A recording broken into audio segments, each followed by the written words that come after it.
Hi everyone, my name is Melanie Walden and I'm the founder of Connection is Life.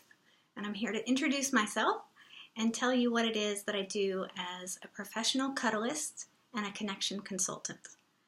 I think we've all heard about professional cuddling. It's been in the news the last few years and it's being written about more and more every day. And I think we are all innately interested in that because ever since we were little babies, we know the importance and we know the physical power that touch has over us. You know, in good and in bad, we immediately, the very first thing we want is to be held. And so we're all interested in touch usually, but then maybe we get anxious around hiring a stranger to share something that's so intimate. Or also in our American society, touch is something that and cuddling has become linked with sex. And it's become sexualized. And so there's a lot of taboo, especially for men, around who they can touch. And we as we progress in life from babies and to adulthood, it seems like we get more and more isolated from the kind of touch that we are allowed to engage in. And in America, we don't touch each other that much, hardly at all, In other societies, they touch each other more often. And they actually communicate better because they touch each other more. So touch for me is about the yin-yang between mind and body. So my undergrad is in evolutionary biology. And I'm really interested, I'm kind of a neuroscience geek. And we are learning more and more about the connection between the mind and body. We've been studying the body for hundreds of years, and we have a pretty good handle on that. But we don't really understand how the mind works. Not that well. And so our understanding of how the two interact is kind of growing and new to us. But we're starting to find out the impact that something as simple as human touch has on our bodies and our minds. Okay, so I could talk to you all day long, but being in front of a camera is really hard for me. Anyways, so we're all animals, right? So imagine a saber-toothed tiger is coming after you. What happens? Your sympathetic nervous system engages and floods your body with adrenaline and cortisol. And your mind heightens, your senses heighten, and you're ready to fight or to run away, right? And so stress can actually be a good thing because it motivates us and we get things done with just enough stress to get us moving, right? But the problem happens when we're being chased by a saber-toothed tiger all the time. The pace of life, and we have so much to do that it feels like we're overwhelmed with stress, or, traumas happen, big and little in our lives, over the course of our lives.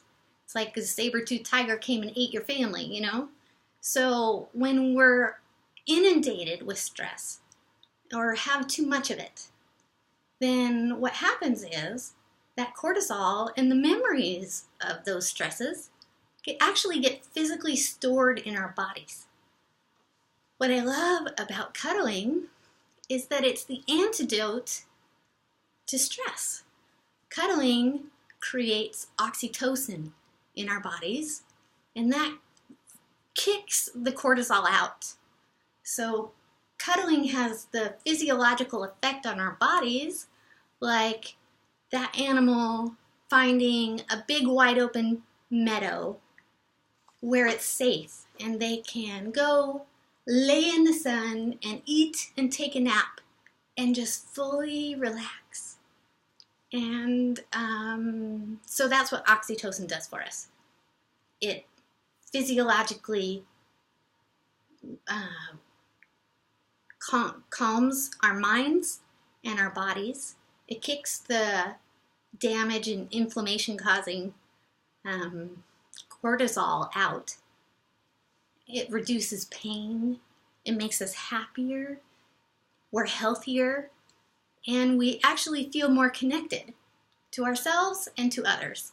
And then instead of being this frightened animal who's backed into a corner and afraid of every shadow and snap of a twig, and the more and more you experience stress, the more disconnected you become from everybody around you, and the more isolated you become, the more you suffer from anxiety and depression, and it's a negative cycle. But cuddling is actually a positive cycle because it makes you physiologically healthier and your mind brighter. You feel more connected, and then you take that out into the world with you.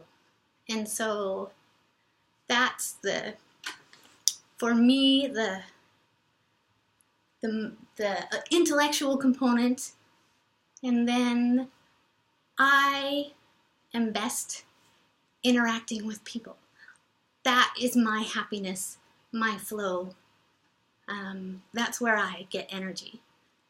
And so I take all my intellectual curiosity, and there's nothing better, no better way for me to employ it than with another person. And I wish you were in front of this camera right now, because I genuinely want to know all about you. There's nothing I like to do more. The world melts away from me. And people say that when they're with me, that they feel seen and heard and appreciated, because they are, because that's genuinely how I feel. And so this yin-yang of cuddling, and especially just between the mind and heart for me, I've turned into an ikigai. So ikigai is it's a 4-part way to live your purpose. It's to find something that you're interested in, something that you're good at, something that the world needs, and then something that they'll pay you for, right? So I'm interested in the neuroscience and the effects of cuddling and connection in general, and I'm really good at it. That's what I'm best at and do better than anything else. And then I think the world needs it, yeah? We're getting more and more physically disconnected as technology improves. And in this crazy time, we're becoming more isolated on so many levels. And I think that's only going to increase over time. So does the world need more connection? I think so. And then it comes down to getting paid for it, right? So, when you need help or have pain maybe, what do? You go hire a psychologist or a massage therapist. So a psychologist is an objective person you can share all your stuff with, and they aren't your family. They aren't your friend. They don't have any skin in the game. They are just there for you, and they have the technical skill to figure out how to sort that out for you, right? Or if you have pain, you go to a massage therapist who is there for you, and they have the technical skill to manipulate your muscles to release pain. But your psychologist can't hug you, and I guess your massage therapist can't either, and sometimes we just need to interact with each other. But more importantly, we need to receive what we need. When we go to our friends and family, or when we're with a significant other, then it becomes a negotiation, or you have to compromise and work with whatever they're bringing to the interaction and whatever you're bringing to the interaction, right? And so how often do we get to just receive what we need with all the attention just on us? And so that is the difference that hiring a cuddlist provides, is that me personally, as your cuddlist, you get the quality of, this is innately my talent, to be present and genuinely caring about other people. It's not something I had to study for. I may yet study it, but it's something I just naturally am. So you get that quality, and then you get time set aside just for you, right?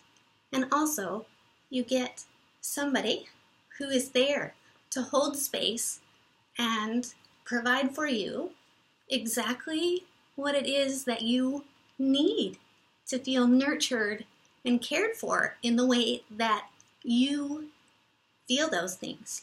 For men especially, touch is their primary love language. Men are not as verbal as women, not at all. Like, they communicate in touch, right? And so in our society, who is marginalized the most from touch?